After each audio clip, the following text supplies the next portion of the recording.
इतने बड़े और विश्व में जिसकी ख्याति है, ऐसे पिता का पुत्र होने के कुछ साइड इफेक्ट्स होते हैं क्या?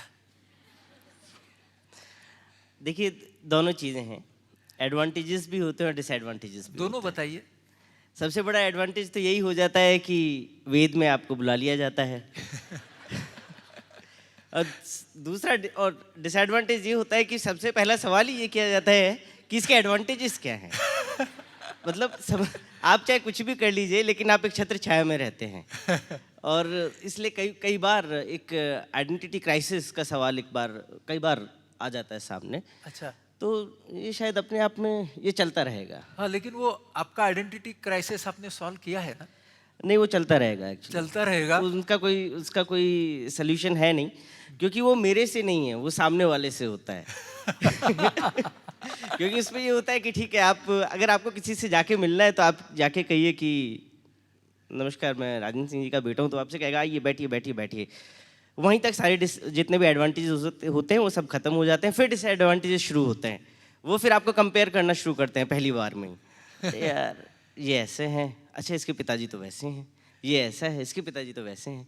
तो फिर वहाँ से फिर वो पूरी, तो वो मैं नहीं कर रहा होता हूँ, वो सामने वाला कर रहा होता है। बराबर। तो पूना में आज आप आए। जी। पूना की कुछ अच्छी मेमोरीज? पुणे में अपनी ज़िंदगी के वो 2 साल गुजारे हैं जिसमें आप अपना मकसद बनाते हैं, या मकसद पूरा करने के लिए आते हैं, या फिर कुछ ऐसा करने आते हैं जिससे आपका मकसद पूरा हो। हाँ। तो मैं एमबीए के दौरान मेरे 2 साल यहाँ गुजरे हैं, और नो डाउट वो बेहतरीन साल मेरी ज़िंदगी के कुछ रहे हैं। शुरुआत करते हैं अभी। हमारे देश में ना एक एक साइकिल चालू रहता है, हमारा देश और यहाँ आने वाले अकाल, है जी। ना? कभी पानी ज्यादा, कभी पानी कम। पानी ज्यादा हुआ तो भी प्रॉब्लम, जी। पानी कम हुआ तो भी प्रॉब्लम। जी। तो ये जो पूरा इश्यू है भारत का और अकाल का और उससे जुड़ा हुआ पानी का, वो हम आपसे समझना चाहते हैं। देखिए, जहाँ तक पानी का सवाल है, और जो पिछले 2-3 सालों में जो इस देश में देखा गया है कि जिस तरीके से अकाल आता है, बारिश होती है तो बाढ़ आ जाती है, ये इसका जो जो होने का जो प्रक्रिया है, ये पिछले कुछ सालों में बढ़ी है। और महाराष्ट्र जैसा राज्य, जिसे देश में अग्रणी राज्य कहा जाता है, और महाराष्ट्र वो राज्य है जिसमें देश का 40% पैसा सेंट्रल गवर्नमेंट का महाराष्ट्र में लगता है पानी के इंतजामातों के लिए। जितने भी डैम्स और जो भी हैं इरिगेशन फैसिलिटीज़, वो महाराष्ट्र को दिए गए हैं। तो क्यों फिर ये पिछले 3 साल में महाराष्ट्र में ये क्राइसिस मची? क्यों ये त्राहिमाम त्राहिमाम हुआ? अगर ये सारी चीज़ें राजस्थान में होती तो ये दुखद घटनाएं होती हैं, तो इसलिए कहीं भी ना हो भगवान। लेकिन अगर होती तो उनको एक मान लिया जाता कि चलिए ठीक है, राजस्थान में पानी नहीं है इसलिए हो रहा है। लेकिन महाराष्ट्र में क्यों? इसके पीछे कारण क्या है? अकाल है कहाँ? अकाल है अकाल पानी का है कि अकाल हमारी बुद्धि का है? हमें ये देखना पड़ेगा। वाकई में पानी का है, या हमारी आदतों का है, हमारी जीवन शैली का है, जिसकी वजह से हम ये मजबूर हो रहे हैं।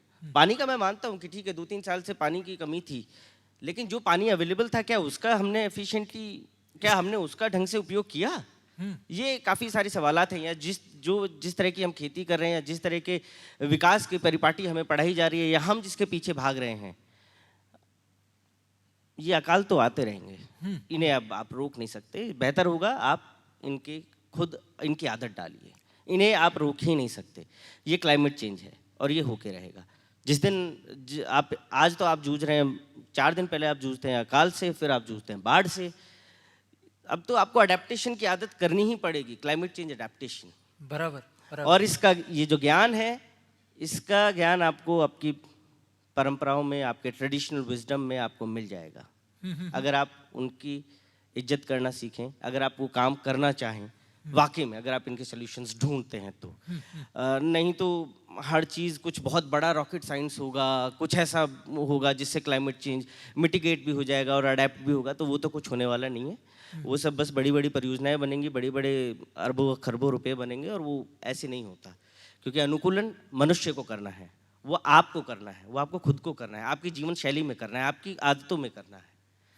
और कुछ सत्य हैं जिनको आपको मानना पड़ेगा कि पानी को व्यर्थ अब नहीं बहाया जा सकता। समस्या ये है, पानी को व्यर्थ बहाने की तो बात दूर है, आपके धरती का पेट खाली है, आपकी धरती माँ प्यासी पड़ी है।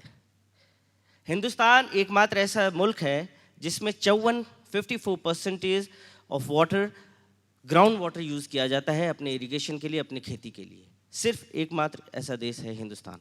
और जिस तेजी से हम उस पानी को खत्म किए जा रहे हैं, जब धरती माँ का पेट खाली रहेगा तो अपने बच्चों को कहाँ से पिलाएगी? और आज आपकी माँ का पेट खाली है और आप उससे भी निचोड़े जा रहे हैं। आपके पास इतनी सारी टेक्नोलॉजीज आ गई हैं कि आप उसे नरिश तो करना नहीं चाह रहे हैं, आप उसको अपनी धरती माँ को पोषित नहीं कर रहे हैं। आप बस कि ठीक है, आज मेरा ये 500 फीट तक मैंने बोर किया, वो खत्म हो गया, तो 1000 फीट पे चले जाएंगे, आप 2000 फीट पे जाने को तैयार है। लेकिन कोई ये नहीं देख रहा कि जो ऊपर वाला जो पानी दे रहा है कि आपकी धरती माँ का पेट भरने के लिए, उससे अपनी धरती माँ का पोषण नहीं करना चाहेंगे। वो आपकी सड़कों पर पानी बरसेगा, the purest form of water, rain water is known as the purest form of water, जब तक वो धरती को छूता है वो आपके गटर की लाइन में बह जाएगा, लेकिन वो आप उसे ऐसा उसका नियोजन नहीं कर सकते कि वो धरती माँ के पेट में चला जाए और आपकी प्यास बुझाएगा। धरती माँ जो पानी लेती है उससे वो खुद के लिए कुछ नहीं लेती, आखिरकार वो अपने बच्चों को ही देती है और उसके बच्चे आप हैं। सबसे बड़ा सवाल ये है कि अब तो बारिश हुई, आपको भी बधाई हो, हमारे यहाँ भी काफ़ी बारिश हुई, बट सवाल वही फिर दोबारा है, द ड्राउट गॉन? क्या वाकई में चला गया है? क्या आपने पिछले कुछ दिनों में ऐसे कुछ इलाज किए? क्या आपके पास कुछ है कि अगर अगली बार आ जाए तो क्या करेंगे? जैसे मैंने भी बताया कि 54% इस देश का जो पानी की जो उपलब्धता है वो हम ग्राउंड वाटर, हम धरती माँ के पेट में से निकाले जा रहे हैं, निचोड़े जा रहे हैं, उसे प्यासी करते जा रहे हैं और आशा करते हैं कि वो हमारी प्यास बुझाती रहेगी, जो शायद नहीं होने वाला, क्योंकि ये जो एक मिथक है कि इस धरती में पानी अथाह है, ये सिर्फ एक मिथक है।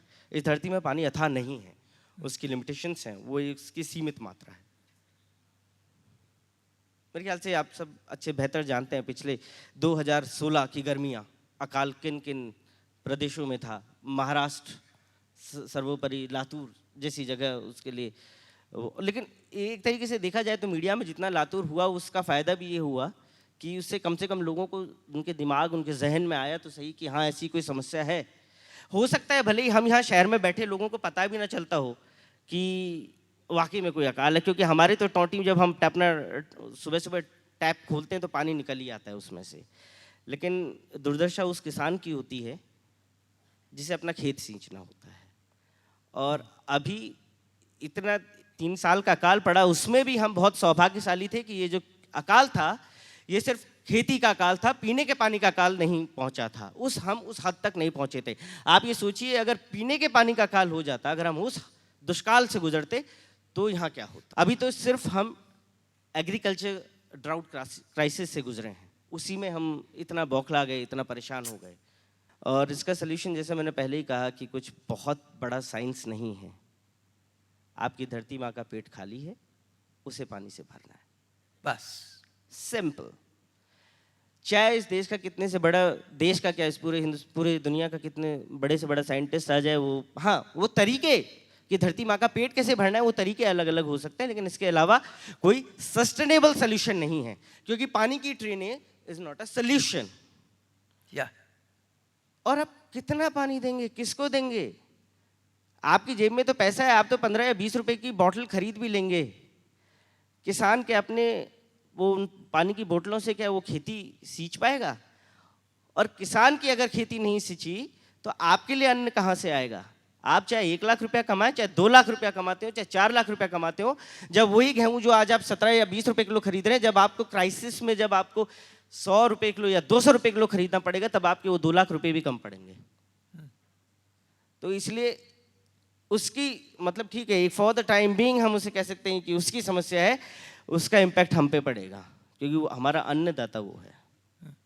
और वो बेचारा कहाँ से लाएगा? धरती माँ का पेट तो सूखा हुआ है और हम नहीं सुखाया है। सो हम अपनी नदियों को मार रहे हैं और कहते हैं कि साहब अकाल पड़ गया।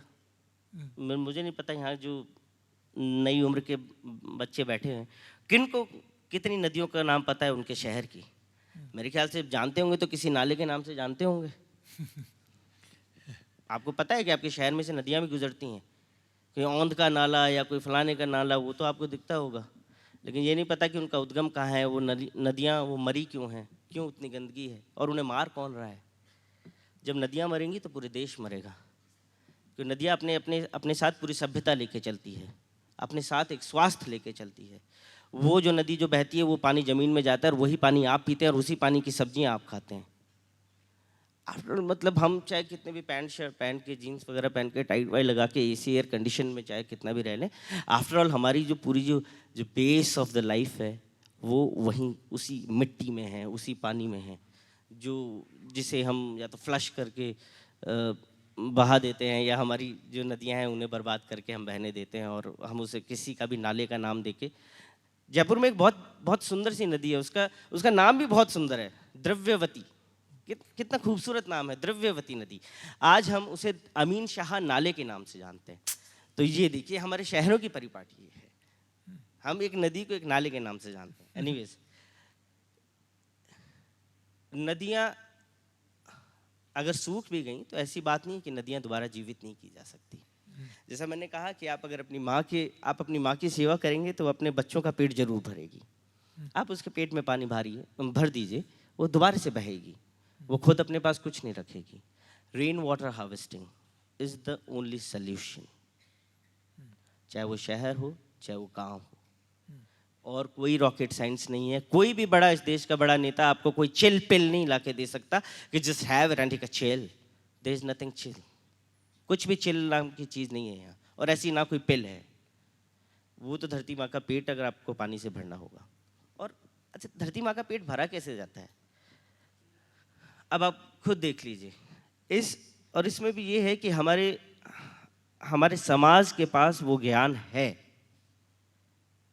हमारी वो जो जनता है, हमारे किसानों के पास वो ज्ञान है कि ये पानी कैसे रोका जाता है और कैसे रुक सकता है और आज भी कैसे धरती माँ का पेट भरा जा सकता है। उसमें ये हो सकता है कि हम उसकी मदद करें। किस तरह की मदद हो सकता है? उसे आर्थिक सहायता की ज़रूरत हो या थोड़ी बहुत एक तकनीकी सहायता की ज़रूरत हो, वो हम कर सकते हैं और वो हमें करनी भी चाहिए, वो हमारी जिम्मेदारी भी है, क्योंकि वो जो भी करेगा उसका कहीं ना कहीं उसका जो भी फल है वो हमें मिलने वाला है। हम जो करते हैं, जैसे मैं ये कुछ पिक्चर्स है, इसमें कोई रॉकेट साइंस नहीं है, बहुत छोटे छोटे से बंधारे हैं और ये गर्मियों में आप देख सकते हैं किस तरीके से वहाँ पानी इकट्ठा होता है और ये पानी जमीन में जाता है। ये राजस्थान के, ये राजस्थान के फोटोग्राफ्स हैं एक्चुअली। और ये गर्मियों के टीकाटीक अकाल, जब आपका महाराष्ट्र अकाल से जूझ रहा था, तब वहाँ के जो स्थानीय समाज जिन्होंने खुद अपनी मेहनत से काम किया था, उसके पास पानी था। ये उसके पास पानी था क्यों? क्योंकि जैसे हम बताते हैं कि वो मैं एक संस्था में काम करता हूँ, तरुण भारत संघ नाम की एक संस्था है। हम लोग क्या करते हैं, हम गांव के लोगों के साथ काम करते हैं, वहाँ के स्थानीय समुदायों के साथ, और उन्हीं की तकनीक, हम खुद से कुछ नहीं जाके बताते हैं कि आप ये कर दीजिए, आप वो कर दीजिए। उन्हीं की तकनीक, जहाँ उनकी ज़रूरतें हैं, जहाँ वो कहते हैं कि यहाँ पर एक बंधारा बनना चाहिए और उसमें भी कंट्रीब्यूशन होता है, हम वहाँ काम नहीं बिल्कुल करते जहाँ पर किसान कहे कि साहब मेरे पास तो एक भी कौड़ी नहीं है, साहब मैं तो इसमें एक पैसा नहीं लगा सकता। हम ऐसी जगह काम नहीं करते। जहाँ पर कम्युनिटी खुद आती है और खुद कहती है कि हम इसमें ये इतना परसेंटेज एटलीस्ट हम इसमें कंट्रीब्यूट करेंगे, वहाँ हम जाके काम करते हैं। और छोटे छोटे बंधारे, चेक डैम, एनीकट, जो भी तरीका हो सकता है रेन वाटर हार्वेस्टिंग का, वो हम वहाँ पर करते हैं। और जैसे ये एक स्ट्रक्चर है, ये इसमें तारीख भी लिख रही है, 20 अप्रैल के आसपास ये काम चालू हो रहा था। एक गांव है ये करौली के ज़िले में, बूढ़खेड़ा, और जब अकाल से पूरा देश जूझ रहा था, हमें था कि अब जितने से ज़्यादा हम रेन वाटर हार्वेस्टिंग स्ट्रक्चर्स बना सकें हम उतने बनाएं। तो ये एक वन ऑफ दोज स्ट्रक्चर्स है जो अभी हमने बनाया, और यही स्ट्रक्चर बारिश में 2 महीने बाद, वाह। और इस स्ट्रक्चर की जो क्षमता है वो 30 करोड़ लीटर पानी अपने आप में रोकता है। और 3 साल का अगर अकाल इस गांव में अब पड़े तो इस गांव वालों को अब कोई दिक्कत है नहीं। वो 3 साल तक उनकी खेती को सींच सकते हैं, और उसके बाद अगर 2 साल पंचकाला अकाल पड़े तो अपनी पीने की प्यास तक का उनके पास पानी रहेगा। उससे ज़्यादा आशा रहती है कि भगवान उससे ज़्यादा तो बुरा नहीं होगा कि 5 साल तक बिल्कुल ना पानी बरसाए। लेकिन किस तरीके से समाज खुद अपने पैरों पर खड़ा होकर अपने सॉल्यूशंस खुद निकालता है, ये उसका एक उदाहरण है। इसमें कोई बाहर की कोई सरकार आई या कोई कुछ आया, वो नहीं है। बस इसमें ये चाहिए कि हम जो लोग कुछ थोड़ी सी कहीं मदद कर सकते हैं वो आगे आए हम्म, और उनके ज्ञान को सम्मान दे, बजाय इसके कि हम अपनी उसमें ज़्यादा, कहीं थोड़ी बहुत ज़रूरत पड़े तो हम उसमें लगाएं, लेकिन उससे ज़्यादा नहीं, और उन लोगों को मौका दें कि आप आ सकें। तो ये जो भी आपने स्ट्रक्चर देखे, इसमें कोई सिविल इंजीनियर नहीं आया है। गांव वालों ने खुद ने नक्शा तैयार किया, कहाँ बनेगा, कितने का बनेगा, कितनी ऊंचाई होगी, गांव वालों ने खुद ने तय किया है, हम्म। और नतीजा आपके सामने है। ये तरुण भारत जो है वो कैसे काम करता है? मैं आपको पहले एक बार बताता हूँ। पहले ये जो आप नक्शा देख रहे हैं, ये उन 7 नदियों का नक्शा है एक्चुअली, जिन रिवर बेसिन एरियाज में तरुण भारत संघ का काम अभी हाल फिलहाल है। और पिछले 30 सालों में हमने करीब 10,000 से ज़्यादा छोटे बड़े जोहड़, एनीकट, चेक डैम, जो भी रेन वाटर हार्वेस्टिंग स्ट्रक्चर जहाँ भी जिस जगह के लिए लोकली टेक्निक से जो भी हो सकता है वहाँ पर हमने बनाया है।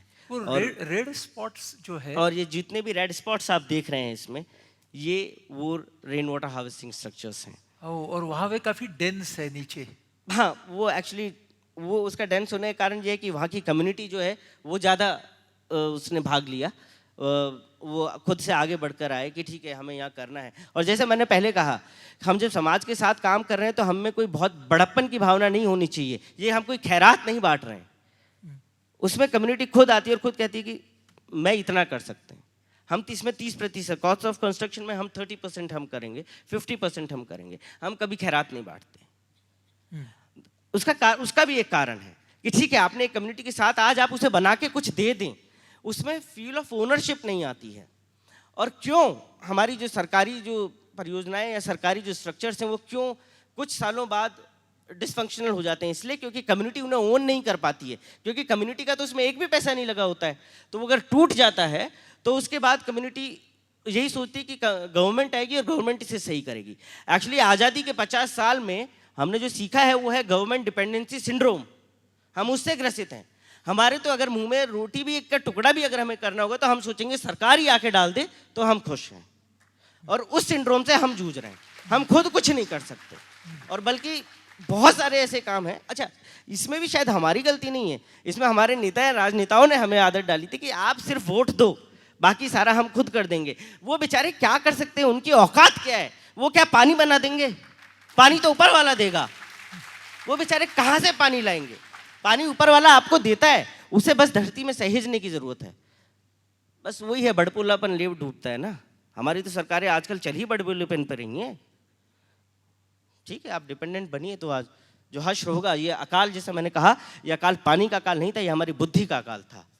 हम जहाँ पर आपकी फसलें, हम ये डेवलपमेंट, सो कॉल्ड डेवलपमेंट, हम जिस डेवलपमेंट की कहानी सुनते हैं, सिर्फ हर शहर में नीले नीले कांच की बिल्डिंगें बन जाना डेवलपमेंट नहीं होता कि साहब ये माचिस के डिब्बे बन गए डेवलपमेंट हो गया। हाँ, इसमें एयर कंडीशन है, और वो मतलब आप पूरे देश में जाइए, पहले आप किसी भी शहर में जाते थे, हर शहर की अपनी एक वास्तुकला होती थी। अब आप किसी भी शहर में चले जाइए, वही नीले कांच की बिल्डिंग हर जगह। समझ में नहीं आता आप जयपुर में हैं कि पुणे में हैं कि भोपाल में हैं, कुछ रहा नहीं। क्या डेवलपमेंट, क्या ग्लोबलाइजेशन की हम बात कर रहे हैं?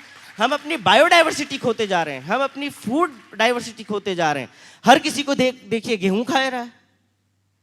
साउथ इंडिया में आप जाके देखिए गेहूं खाते हैं, वाई? वहां रागी थी, कहाँ चला गया ये सब?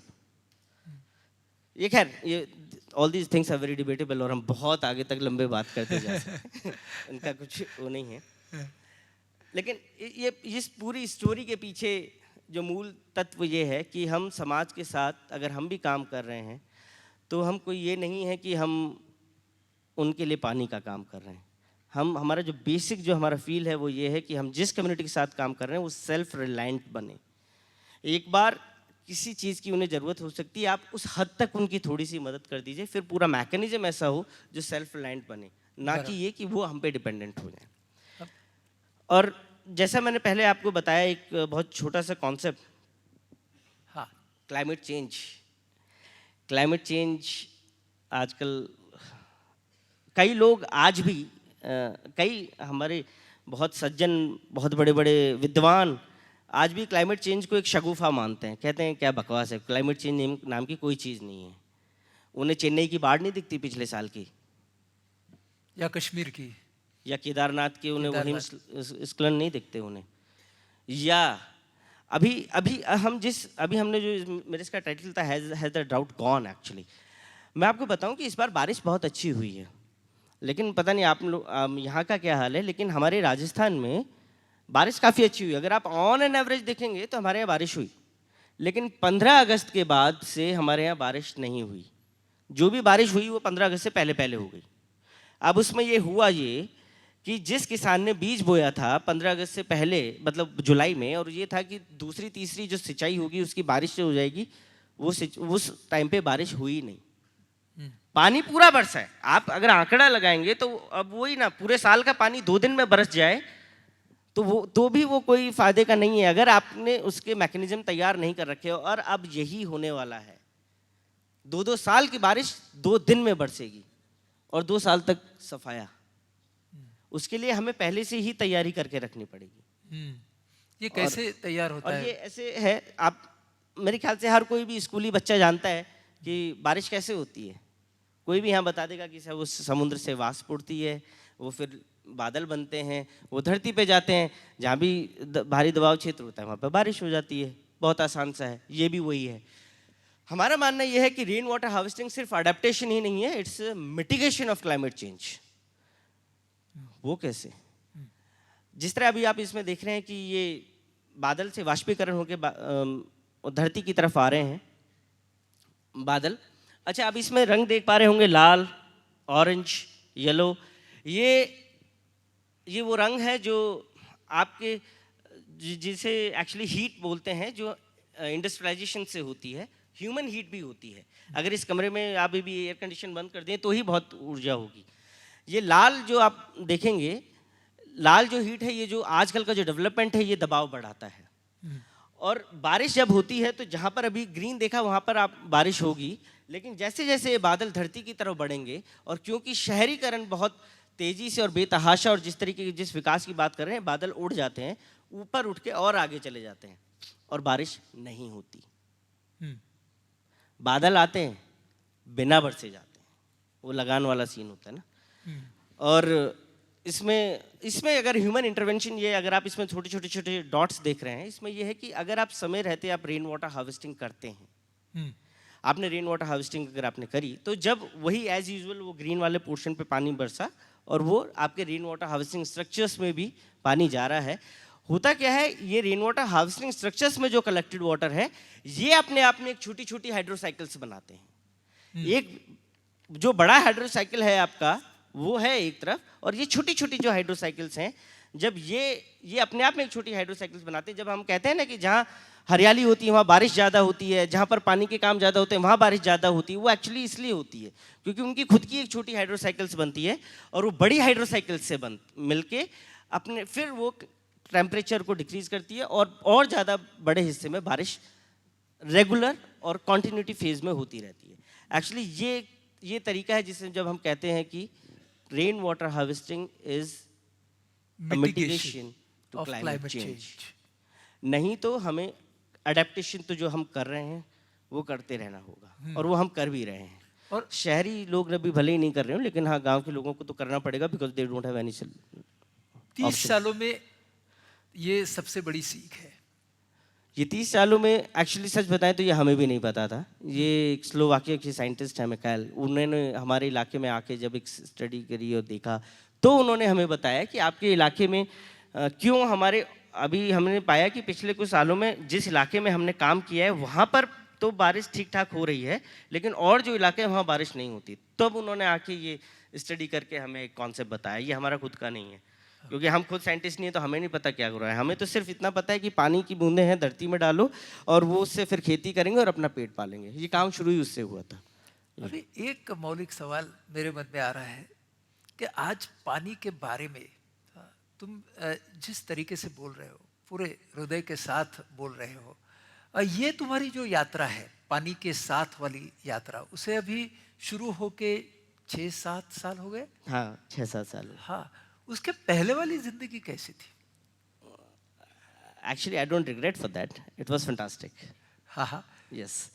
उससे पहले वाली ज़िंदगी जैसी हम अभी, आप में से बहुत सारे लोगों के जो सपने होंगे जो बहुत नई उम्र के जो बच्चे हैं, जिससे मैं 7-8 साल पहले गुजर चुका हूँ, बिल्कुल वैसी ही थी और लाइफ एक पैकेज के अराउंड घूमती थी। एमबीए हो गए थे और एमबीए करा ही इसलिए था, एमबीए करने का शौक नहीं था। एमबीए तो इसलिए करा था नौकरी लगेगी, बड़ा पैकेज मिलेगा। हाँ वो नहीं था कि साहब मुझे बड़ा मैनेजर बनना है और मेरा बड़ा लगाव है।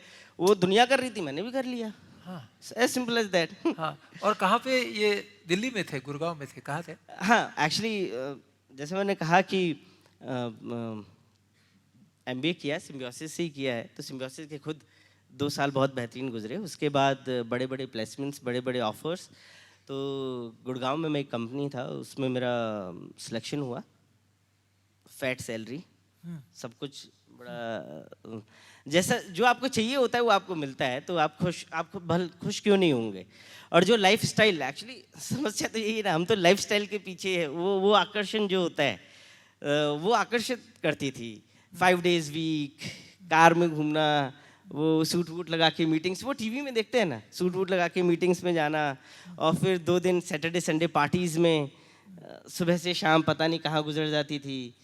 और but I enjoyed those days actually. क्या बदला, कब बदला, कैसे बदला? शायद इसका जवाब मेरे पास भी कोई बहुत एग्जैक्ट डेट तो मेरे पास भी नहीं है, लेकिन इसका कारण शायद ये भी हो सकता है कि आप किस तरह के माहौल में पले बढ़े हैं। तो वो जो संस्कार होते हैं, वो जो विचार होते हैं, वो कहीं ना कहीं आपके बैक ऑफ द माइंड रहते हैं। आपके घर में किस तरह का माहौल है, किस तरह की परवरिश, किस तरह के आप बड़े हैं, उसका बहुत फर्क पड़ता है। कैसा था वो माहौल, कैसी थी वो परवरिश? वो परवरिश देखिए, जैसे आपने खुद नहीं बताया कि मेरे पिताजी Rajendra Singh ji Waterman of India के नाम से जो जाने जाते हैं, तो हमारे घर का जो माहौल था वो बहुत ही मेरे बहुत ही संघर्ष जैसे एक कार्यकर्ताओं का रहता है। क्योंकि मेरे पिताजी खुद, क्योंकि हम बहुत एक जैसे basically we belongs to UP, और एक बहुत ही अच्छे ज़मींदार फैमिली से बिलोंग करते थे। मेरे पिताजी भी हाई फाई एजुकेशन लेके सेंट्रल गवर्नमेंट की जॉब में थे, लेकिन at the one fine day he felt कि शायद वो गवर्नमेंट जॉब के लिए नहीं बने, और उन्होंने वो सब कुछ छोड़ छाड़ दिया और सामान वामान बेच के वो किसी भी एक गांव में पहुंच गए। वहाँ से उनकी लाइफ शुरू हुई। तो आदमी के पास जब कुछ नहीं होता, मेरे ख्याल से वो उसकी ज़िंदगी का सबसे बेस्ट डे होता है, क्योंकि उसके पास खोने के लिए कुछ नहीं बचा होता है और वो जो चाहे कर सकता है, जो चाहे। तो एक तो आप में उतना मादा हो कि आपके पास है, तब भी आप उसे छोड़ दें, तो आप सोचिए उसके लिए बहुत बड़ा जिगरा चाहिए। वही पहले वहाँ बहुत बड़ा जिगरा चाहिए कि होने के बावजूद आप छोड़ें, और उसके बाद आप एक संघर्ष भरी ज़िंदगी अपनाएं। और ठीक है, ये तो आप उन्हें जानते हैं कि ठीक है कि जल का काम किया, ये सब बहुत, लेकिन उनके जीवन में काफ़ी संघर्ष हुआ, और वो संघर्ष हमने भी देखा है, हमने जिया है उस संघर्ष को। जब सरिस्का नेशनल पार्क में एंटी इलीगल माइनिंग हमने एक संघर्ष रहा मेरे पिताजी का, और सुप्रीम कोर्ट ऑफ इंडिया में वो केस पूरे राजस्थान सरकार के खिलाफ लड़ना, और 371 केस अकेले किसी आदमी पर होना। आपको सोच सकते हैं हमारे अगर किसी एक के ऊपर 1 या 2 केस हो जाएं तो हमारी क्या हालत हो जाएगी, और आपके ऊपर 371 केस हों तो आपके और आपके परिवार का क्या हाल होगा। और ऊपर से फिर वो माइनिंग माफिया का कि आज यहाँ आपके घर में यहाँ पर बॉम्ब रखा है, आज वहाँ पर बॉम्ब रखा है, और हमले हो रहे हैं, वो रोज़ के आए दिन के वो थे। लेकिन उसमें भी किस तरीके से, किस शक्ति से उन्होंने वो खड़े रहे और उन सब हमलों को जूझा और देखा, और उसमें जीत हासिल हुई। वो दिखाता है कि आप अगर सच आपके साथ है तो फिर ये कोई फ़र्क नहीं पड़ता कि आपके अगेंस्ट में कौन है। अगर आपके साथ सच है और आप सच के साथ हैं तो फिर आप निकल जाएंगे, और वो निकले। तो वो कहीं ना कहीं वो सारी चीज़ें तो रहती हैं ना। हाँ, वो बैक ऑफ माइंड जो सब थी वो फोरफ्रंट ऑफ माइंड कैसे आ गई? मैंने 2-3 साल अपनी जॉब में मज़े किए और बहुत किए, लेकिन एक दिन मुझे रियलाइज़ हुआ कि शायद पता नहीं कहीं ना कहीं वो होता ही है, आपको लगते रहता है कि शायद आप ये वो चीज़ नहीं है जो आप कर रहे हैं। और वही मैं यहाँ बहुत नई उम्र के जो बच्चे बैठे हैं उनसे मैं ये कहूँगा कि जिस दिन तुम्हें वो रियलाइज़ हो उस दिन उस मन को मत मारना, नहीं तो पूरी ज़िंदगी तबाह हो जाएगी और तुम वो काम करते रह जाओगे जिसमें तुम्हारा मन कभी नहीं लगेगा। And at the very end of the day, जब तुम्हारी ज़िंदगी का आखिरी दिन होगा यू विल रियलाइज कि तुमने अपनी जिंदगी में कुछ नहीं किया। कितना दर्दनाक होगा कि जब तुम मरने की कगार पर हो और तुम्हें जाके लगे कि तुमने अपनी जिंदगी में कुछ कर नहीं पाए या कुछ छूट गया। तो इसलिए अगर किसी दिन रियलाइज हो जाए कि ठीक है आपको ये मन नहीं लग रहा तो लीव इट, क्योंकि जिंदगी अपॉर्चुनिटीज देती है आपको। ऐसा नहीं कि अपॉर्चुनिटीज नहीं देती, मौके देती है। चाहे किसी दिन अगर वो अखबार में कोई आया हुआ ऐड भी हो सकता है जिसे आप देख के इग्नोर कर देते हैं, हाँ यार मन तो है लेकिन अभी नहीं, अभी तो अपन पहले कुछ सेटल हो जाते हैं उसके बाद करें। वो एक छोटा सा ऐड भी हो सकता है, लेकिन वो एक अपॉर्चुनिटी थी जो आप मिस कर गए। सो फॉर यू गाइस, कभी वो दिन मिस मत करना जिस दिन तुम्हें फील हो कि जो तुम कर रहे हो वो तुम नहीं करना चाहते। So that happened to you? तो या दैट हैपेंड टू मी। और वो एक प्रोसेस था एक्चुअली। 3 साल बाद में एक प्रोसेस था, मुझे लगने लगा था कि मैं ये जो कर रहा हूँ शायद, या मेरा मन उब रहा था। वो मन उब रहा था उन पार्टियों से, वो उस लाइफ स्टाइल से, वो मैंने जी ली थी, वो मन उबने लगा था। तो मुझे फील हुआ कि मन उब क्यों रहा है। Then I discuss with my father कि this is the thing and शायद मैं ये काम नहीं करना चाहता। मुझे लगता है मैं father was the happiest person on that day actually. लेकिन उन्होंने खुद से कभी नहीं कहा था कि तू यहाँ आ जा, क्योंकि उन्हें पता था कि अगर मैंने बुलाया तो ये कभी नहीं आएगा, अगर आ भी गया तो जिंदगी भर कराता रहेगा। तो इसलिए इसे करने दो जो ये करना चाहता है। अगर जिस दिन खुद आएगा तो खुद से आएगा, खुद आएगा तो संकल्प लेके आएगा। उस दिन इसके पास कोई विकल्प नहीं होगा। और वाकई में मैं फिर वो विकल्प छोड़ के गया था, संकल्प लेके गया था। शायद वो, क्योंकि वो खुद उस सब चीज़ों से निकले थे ना, तो इसलिए शायद उन्हें पता था कि let him do whatever he wants to do, let him enjoy his life whatever, जैसे भी वो करना चाहता है। जैसे भी आप मिल गए तो तब से आज तक कौन सी जिम्मेदारियां आप निभा रहे हैं? अभी जब मैं गया अपनी नौकरी छोड़ के, तो बड़ा एक एहसान सा था। मुझे ऐसा लगा हम अपने पिताजी पे एहसान कर रहे हैं कि एक मतलब बड़ी आदत से नौकरी छोड़ के आए हैं और MBA हैं, तो मतलब पिताजी सोचेंगे कि यार कुछ आया है लड़का, इसकी आओ इज्जत करो। तो पिताजी ने तो मतलब हाँ ठीक है, मतलब वो जिस ऐंठ में हम गए थे वो औकात ना, पहले दिन में ही उन्होंने पानी फेर दिया था। क्या किया? हाँ बस कुछ नहीं, हमने कहा कि ना कि ठीक है, वो उन्हें पता लगा कि ठीक है आ गए, ठीक है। तो मुझे लगा कि कुछ ऐसा दिया जाएगा जिसमें मुझे अपनी वैल्यू फील होगी कि ठीक है हम कोई स्ट्रेटेजी प्लान कर रहे हैं, हम कुछ ऐसा बड़ा काम कर रहे हैं, फलाना ढिमाका, ये टाइप सी। उन्होंने जैसे मैं गया कि हाँ ठीक है आ गए, तो उन्होंने कहा ठीक है। एक किताब सी पड़ी थी, वो अलमारी उनकी एक बहुत बड़ी अलमीरा है, उसमें बहुत सारी किताबें रखी रहती हैं। तो एक अलमीरा थी जिसमें बहुत धूल धक्कड़, पता नहीं कब से उसमें झाड़ू नहीं लगी थी। उन्होंने कहा कि जाके उसमें से एक किताब निकाल के लाओ। तो मैं किताब निकाल के ले गया। मैंने सोचा कुछ काम की होगी और उन्हें दी। तो it was about Vinoba Bhave, शायद आपने सुना हो। विनोबा भावे। तो उन्होंने कहा कि तुम कुछ मत करो और तुम पता नहीं किस लायक हो, क्या करोगे क्या नहीं करोगे, तुम ये किताब पढ़ लो। तो उन्होंने किताब पकड़ा दी। हमने भी सोचा कि चलो ठीक है। वो किताब भी उनके कहने से पढ़ भी ली हमने, और मुझे ये भी नहीं पता उस किताब में क्या था, क्योंकि मैंने वो बिना मन के पढ़ी थी। तो इसलिए कोई मैं अब आपको कहूँ कि उस किताब में से मुझे दर्शन मिला, ऐसा कुछ नहीं था। तो बस वो पढ़ा के ठीक है। बट उन्होंने मतलब उस दौरान मुझे समझ में आ गया कि मैं अंडर ट्रेनिंग हूँ। हाँ। और मुझे उसी हद से, मतलब उनका ये कहने का मतलब ये था, जो उन्होंने नहीं कहा था, कि जो तुम सीख कर आए हो, जो तुमने अभी तक, जिसके तुम्हें घमंड है, जिसका तुम्हें अहंकार है, उसे भूल जाओ। Learn to unlearn. वो प्री ऑक्यूपाइड जितने भी तुम्हारे बैगेजेस है ना, वो दरवाजे के बाहर कर दो, और जब तुम आओ इस कमरे में तो एकदम फ्रेश आओ। मतलब जैसे तुम्हें कुछ नहीं आता हो, ABCD भी नहीं आती हो, इस तरीके से आओ।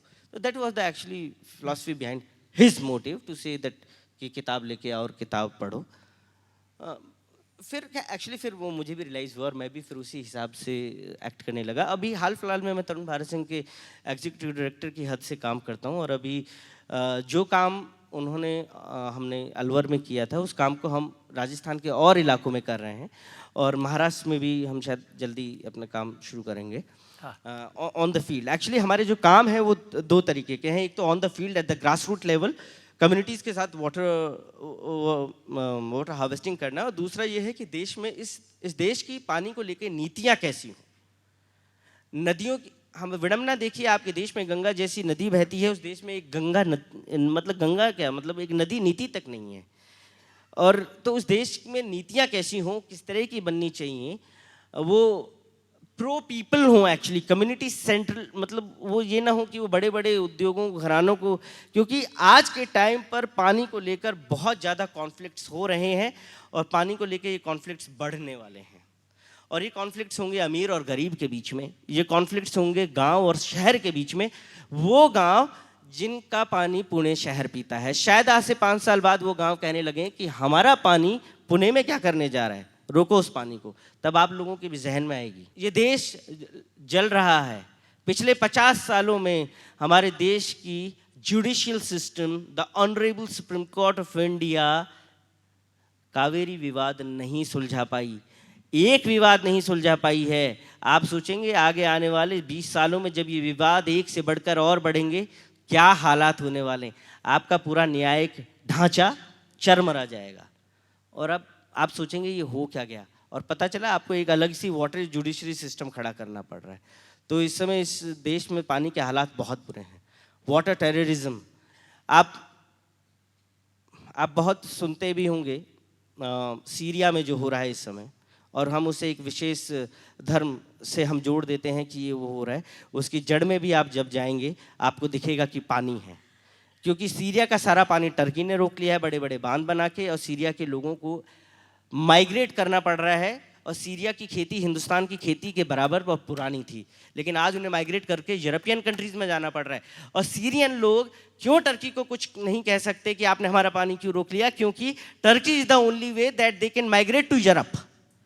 जो इसलिए उनकी जान तो ऐसी सांसत में है कि बेचारे वो कुछ कर नहीं सकते, और उन्हें यूरोप जाने के लिए एकमात्र टर्की रास्ता है, इसलिए कुछ कह नहीं सकते। और यूरोप का क्या हाल हुआ है इस माइग्रेशन से, जर्मनी जैसे बड़े बड़े देशों की अर्थव्यवस्थाएं चरमरा रही हैं। It's all because of water. बराबर बराबर। तो ये आगे होने वाला है, तो ये हो रहा है, ये हो रहा है, ये हो रहा है, हम उसे देख नहीं रहे। और इसे रोकने की जो नुस्खे है, जो तरकीबें है, वो हमारे पास है, वो हमारे विजडम में है, लेकिन उसके लिए एक लोक शक्ति का इकट्ठा होना बहुत ही आवश्यक चीज है। देखिए, मैं आपको एक बहुत छोटा सा उदाहरण देता हूँ। इस सभागार में बैठे हुए जितने भी नई उम्र के बच्चे हैं, शायद उन्हें तो नहीं पता होगा, लेकिन जो मेरी उम्र के या डॉक्टर साहब की उम्र के या बीच की उम्र के हैं, उन्होंने एक टीवी पर आज से 20 साल पहले एक ऐड आता था, वो ज़रूर देखा होगा। उसमें क्या होता था, एक जवान लड़का है और वो एक्सरसाइज कर रहा है, और साइड में से भाभी उसकी निकल के आती हैं, तो अपनी भाभी से कहता है कि भाभी ज़रा कोयला और नमक देना, मैं दांत मांज लूँ। तभी एक डॉक्टर साहब आते हैं, वो कोट पहने हुए, कि दांतों के शरीर के लिए दूध बादाम और दांतों के लिए कोयला और कोयला और नमक, उसके खुरदरे पदार्थ आपके दांतों को खराब कर देंगे। ये याद आ रहा है किसी को? ये ऐड याद आया? और आज 25 साल बाद Sonakshi Sinha and Lara Datta are asking from you that do you have salt in your Colgate, or do you have charcoal in your toothpaste? So एक छोटी सी एक कंपनी अपने एक छोटे से दंत मंजन को बेचने के लिए आपके पूरे ज्ञान तंत्र को तबाह कर सकती है, और आपको पता भी नहीं चलता है, पीढ़ियां बीत जाती हैं। मजाक होता है आपके साथ सिर्फ एक दंत मंजन बेचने के लिए। इस देश में तो न जाने किन किन चीज़ों के कितने व्यापार होते होंगे। आपकी जीवन शैली और आपके ज्ञान और विचार और आपके उनको कितना बेतहाशा तोड़ा और मरोड़ा गया होगा, कभी कल्पना करके देखिएगा। तो आज मौलिक, आपकी जिंदगी का मकसद क्या है? मेरी जिंदगी का कोई मकसद नहीं है, ओके, फ्रैंकली स्पीकिंग। हाँ, मुझे सच बताऊं, मैं बहुत बड़ा कंफ्यूजिंग सा सवाल है, ज़िंदगी का मतलब क्या है, क्योंकि हर टाइम पे मकसद बदल जाता है। हाँ। एक टाइम पे मकसद था मेरे को बहुत अच्छी सी नौकरी करनी है, फलाना ब्ला ब्ला ब्ला, वो भी मिला तो वो भी छोड़ दिया, उसमें मन नहीं लगा। अभी एक ऑर्गेनाइजेशन संभाल रहा हूँ। अभी मैंने जो वीडियो दिखाया आपको, छोटा सा बिफोर और आफ्टर का, आप सोच सकते हैं वो मैं जब वो शुरू किया तब मैं वहाँ था। It's one of those structures we have made. और आपको पता चले कि तीन महीने में आप कुछ ऐसा गांव वालों के साथ मिलकर बना सकते हैं कि 3 साल तक उनकी प्यास बुझ जाए, कितना खुशी देता होगा वो। रियली इस तरह के काम ना आपको आप सोचेंगे कि क्या मिलता है इन सब चीज़ों में, पता नहीं क्या मिलता है, बड़े एक आनंद सा मिलता है।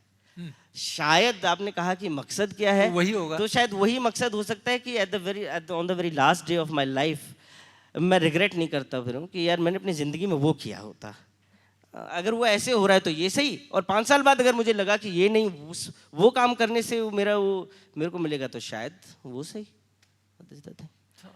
तो आप जिंदगी के साथ जाना और उस आनंद को पाने की कोशिश करना, यही मकसद है। But I am enjoying this actually, मुझे लगता है लंबे समय तक जाएगा। लंबे समय तक ये जाएगा। Yes. ये थोड़ी लंबी उम्र होगी इसकी, हाँ, ये लंबी उम्र काम है। की।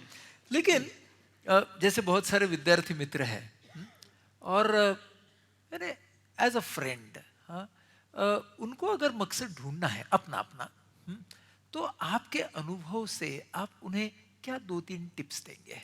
Sorry, I don't have any tips. No? Yes, actually मुझे लगता है इस सवाल का जवाब कोई भी नहीं दे सकता। Okay. इसका कोई 1 2 3 और ABCD नहीं होता है कि आप ये करिए, दिस डूज एंड डोंट्स वाला जो सीन होता है ना, शायद ऐसा कुछ नहीं होता है। हाँ। आपका जो मन कर रहा है हम्म। आप वो करिए, और ध्यान रखिएगा for the very young generation, crush, love and lust, इन तीनों में बहुत अंतर होता है। कहीं ऐसा ना हो कि आप क्रश में पड़े और आपको लगे कि ये दिस love इज है। माय लव, और या कहीं आप किसी दिन लस्टी हो जाए और you feel that this is my love. No, you have to find out your true love actually. Wow. और वो आप ही बता सकते हैं, मैं नहीं बता सकता उसमें, सॉरी। हाँ, लेकिन और जैसे कहा, अपॉर्चुनिटी हर किसी के पास आती है, but the day you feel that something is there, don't miss that day, otherwise you will regret. Right, I think that's a very very very very important point, कि वो ढूंढने की कोशिश, और आप लगातार उस कोशिश में हैं, सो दैट्स फाइन। जब आपको मजा आने लगे और आप बहुत एक लंबे समय तक आप उससे टिके हुए हैं, तो इसका मतलब ये है कि और कई बार क्या होता है, मकसद बनाए भी जाते हैं, मकसद कहीं से होती भी नहीं, कई बार आपको डेवलप करना पड़ता है, और ज़िंदगी के साथ साथ वो डेवलप होते रहते हैं। तो विजन, गोल, मिशन, ये हमें सिखाया जाता था MP में कि ये होना चाहिए, और हर कंपनी को, और ये वाकई में, तो इसलिए सपने तो आप देखिए, क्योंकि सपनों से ही मकसद बनेगा। कई बार क्या होता है, हम अपने रास्ते में चलते हुए पड़ाव को ही अपनी मंजिल समझ लेते हैं, वाह। तो उसका हमें ध्यान रखना पड़ेगा कि हम पड़ाव पर हैं कि मंजिल पर हैं। कहीं ऐसा ना हो कि पड़ाव को हमने सोच लिया, मंजिल मिल गई, बस आई एम हैप्पी। सो इसलिए जैसा लेकिन एक समय के लिए वो पड़ाव हमारे लिए मकसद होता है, और जब वो पड़ाव तक हम पहुंचे, तब हमारे लिए एक बहुत बड़ा मकसद और इंतजार कर रहा होता है। सो हमें आगे वाह, क्या बात, क्या बात। नेहमी आपण म्हणतो ना, खायचे दात वेगळे, दाखवायचे दात वेगळे. हां, असं या माणसामध्ये काही नाही. त्यानं त्याच्या आयुष्याला ज्या निखळपणे तो सामोरा गेलाय आणि जातोय, ते तो आपल्यासमोर मांडतो. आणि म्हणून मला असं नेहमी वाटतं कि हम सब लोगों के लिए बहुत अच्छा रोल मॉडल है, कि जो कोई भी बैगेज लेकर जिंदगी के साथ नहीं है। एक जिंदगी गुजारी जब ऐसे लगा कि इसमें कोई अब लव नहीं रहा, तो बदल लिया अपना मोड़, और अभी भी कह रहे हैं कि इस मोड़ पर मैं हूँ, लंबी इनिंग जरूर चलेगी, लेकिन मालूम नहीं कि ये आखिरी इनिंग है कि नहीं, इनिंग बदल भी सकती है। तो मकसद खोजना और मकसद को बनाते रहना, ये जिस तरीके से आप कर रहे हैं मौलिक, हम सब उसके ऊपर फिदा है।